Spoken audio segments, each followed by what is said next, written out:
Welcome to Search for Signs. My name is Gary Willing. If this information interests you, please press the like and subscribe button and press the bell for notifications.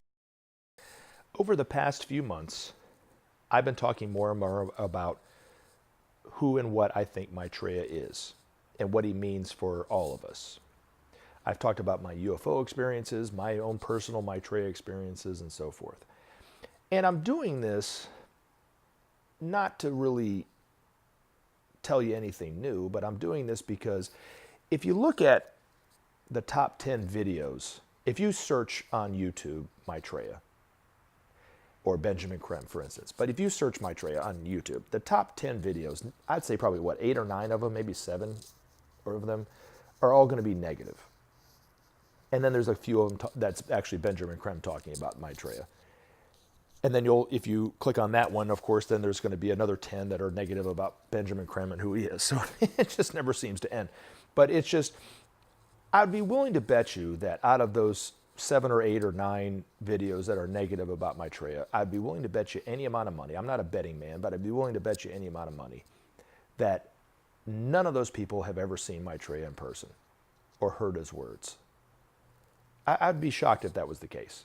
They're going off of their own prejudice toward who and what Maitreya is, based on conditioning, their own religious beliefs and so forth. And it's to be expected. I'm sure if you were able to talk to Maitreya, he would probably say, of course, yeah, you know. And I know it doesn't bother him, and it didn't bother Benjamin Creme, and it doesn't bother me. But I have a different perspective of who Maitreya is. I've actually met him many times. I've shaken his hand. You know, I've heard his words. I felt the truth behind his words. I felt his love. I know that he is who I think he is. And that's why I'm sharing this to you, just to introduce you to it. I don't expect you to believe it. I don't expect it to change your beliefs. I just expect you, I'm just wanting to introduce this to you because we are going to see this man on TV, if you haven't already. You know, but eventually he will be known for who and what he is on TV.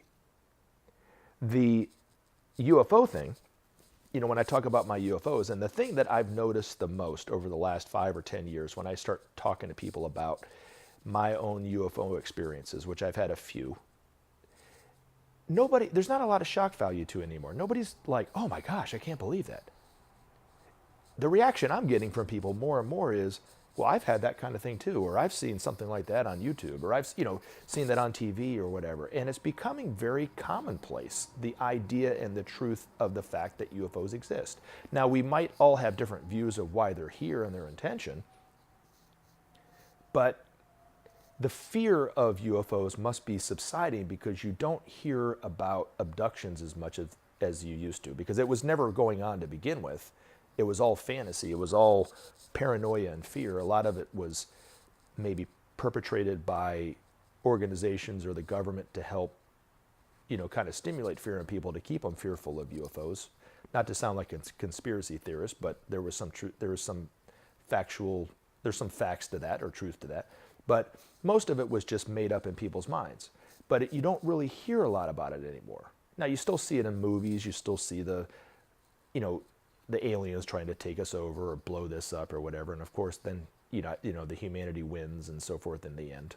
And then they go on, like after, it's so funny, you watch these videos and it's like these UFOs almost take over the world, and yet we drive them back, and then everybody goes back to living their life how it was before. It's just kind of funny. But anyway, there's no truth to any of that stuff, and I think as more and more as it becomes commonplace, people's fear it will start to subside about UFOs.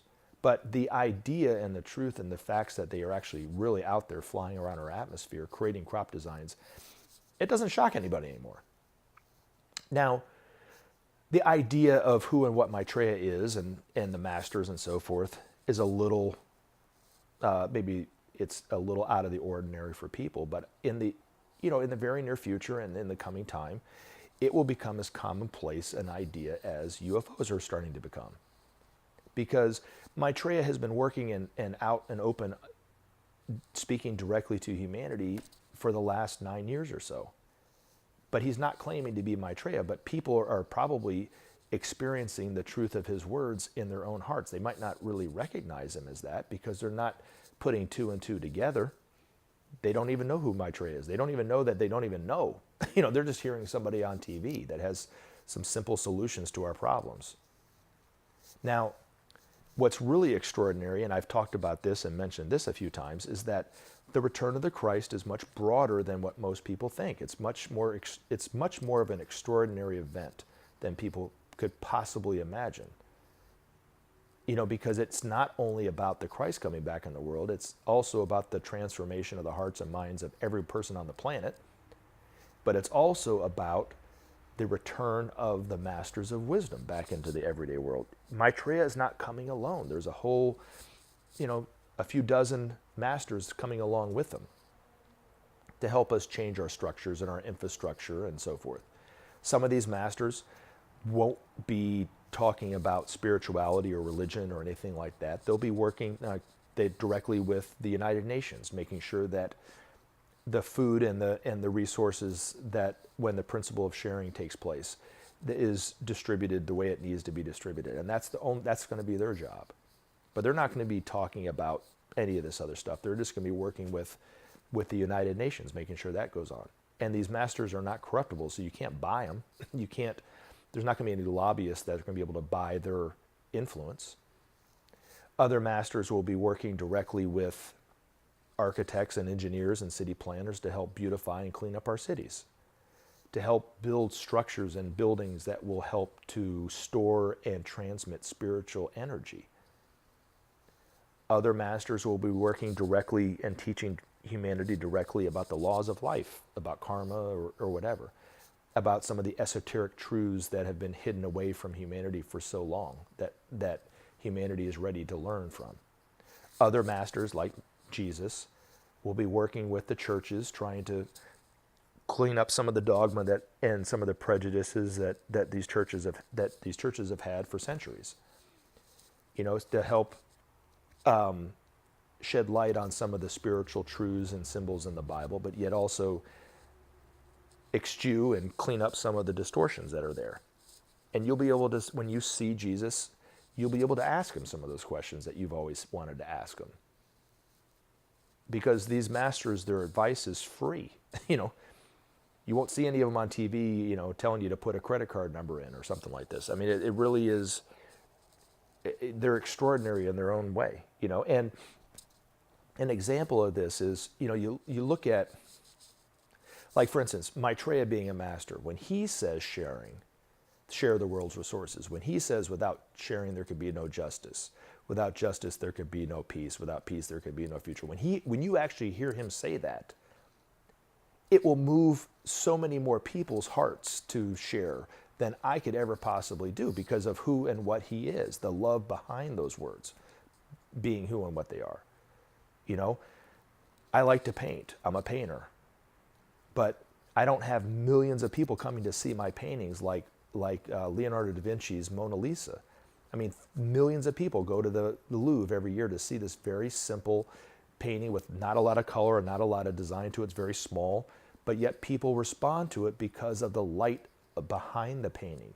Because when Leonardo da Vinci actually painted the painting, he was nearly a master. It's the light behind it. I don't have that capability yet. Hopefully, you know, maybe one day I will, you know, but right now I don't. So when I say share the world's resources, people are like, oh, okay, you know. But when Maitreya says it, the weight behind the words will be so much greater than that, you know.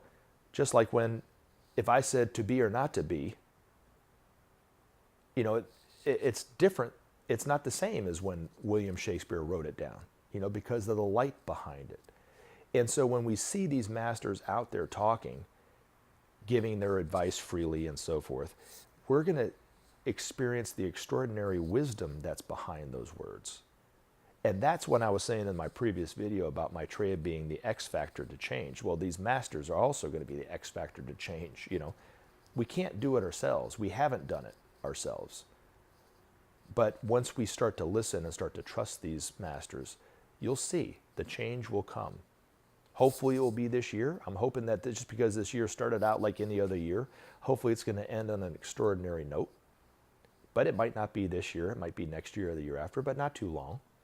Because Maitreya's already out on TV talking directly to people. His words have to be changing those people as they hear it, whether they're aware of it or not. But most people aren't, because he's not speaking in this way and because he's not claiming to be anything, people are missing the fact that he is who he is. But it's not important that Maitreya is who he is. What's important is the truth and the wisdom behind his words. And it will inspire humanity to make the needed changes. But in the meantime, and as always, take action. Help SOP save our planet. Thanks for listening, and we look forward to talking to you again in future videos. Have a great day.